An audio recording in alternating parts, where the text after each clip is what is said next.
వాళ్ళే లాగారు రోడ్డుపైకి. వాళ్ళపైన ముందు పెట్టాలి.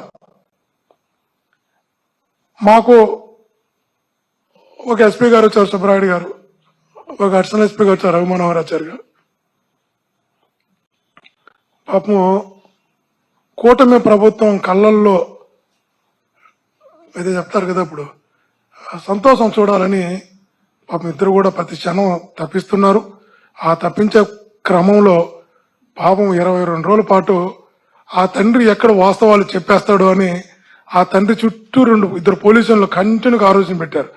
ఎవడైనా ఆ పాపను ఇబ్బంది పెట్టినాడు ఈయన పట్టుకుని రావాలి, తండ్రి చుట్టూ ఇద్దరు కానిస్టేబుల్ పెట్టి ఆ రోజు నుంచి పాపం నిద్ర లేకుండా శ్రమపడ్డారు.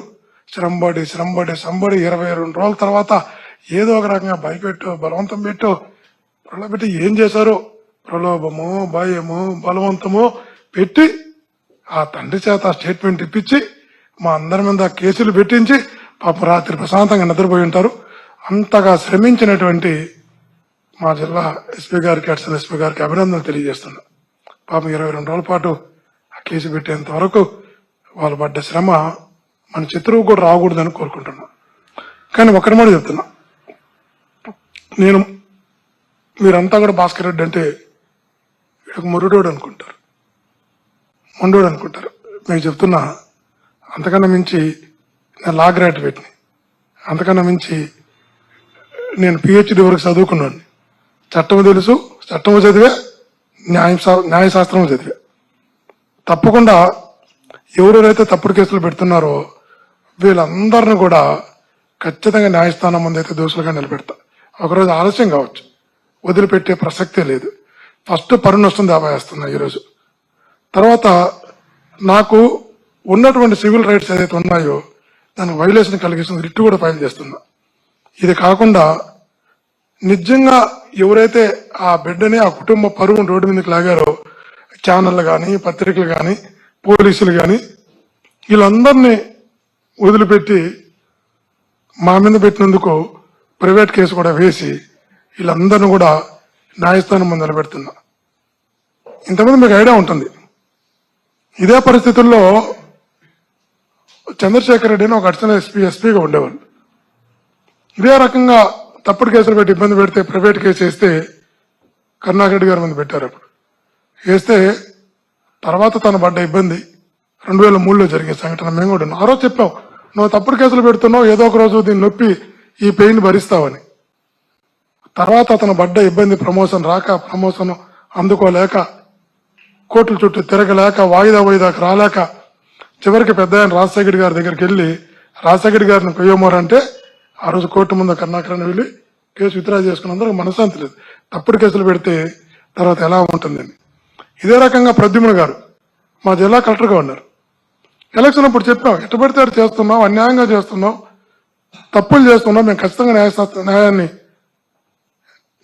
ఆశ్రమిస్తాం అంటే వినకుండా ఆ రోజు కొంచెం ఎవరు కళ్ళల్లో వెలుగులు చూడాలా, సంతోషం చూడాలని చేశాడు.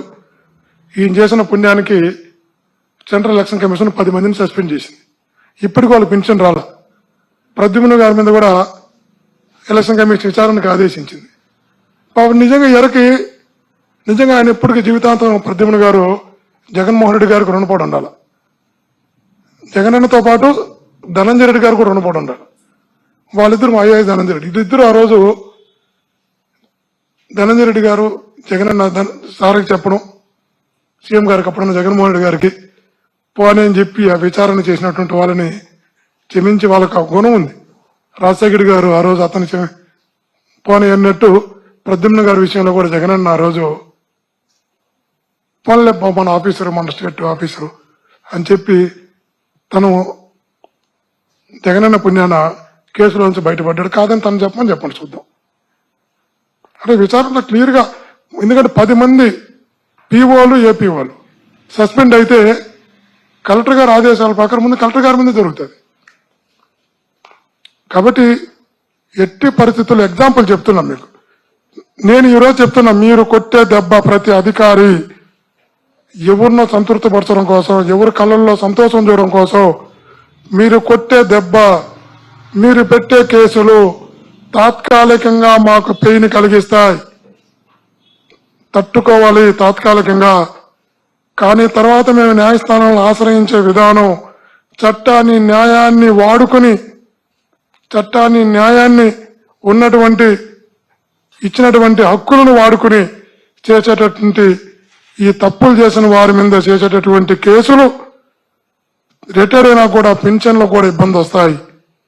ఖచ్చితంగా కోర్టుల ముందు న్యాయస్థానం ముందు దోషులుగా నిలబడుకోవాల్సి వస్తుంది. మీరు మా మీద కేసు పెడితే జైలుకి పంపితే అలవాటు పడ్డ శరీరం తట్టుకుంటుంది. నిలబడతాం, కాపాడుకుంటాం కేడర్ని.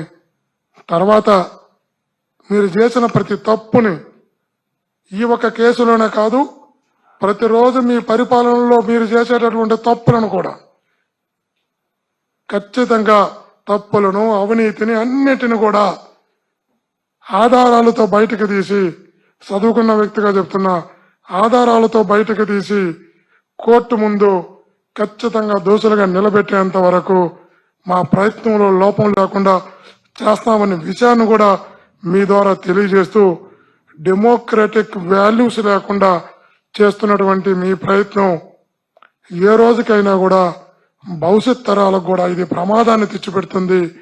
భవిష్యత్తులో కూడా ఇది ఒక అలవాటుగా ప్రాక్టీస్ గా మారుస్తుంది. ఇట్లాంటి ఎప్పుడు కూడా చెయ్యకండి.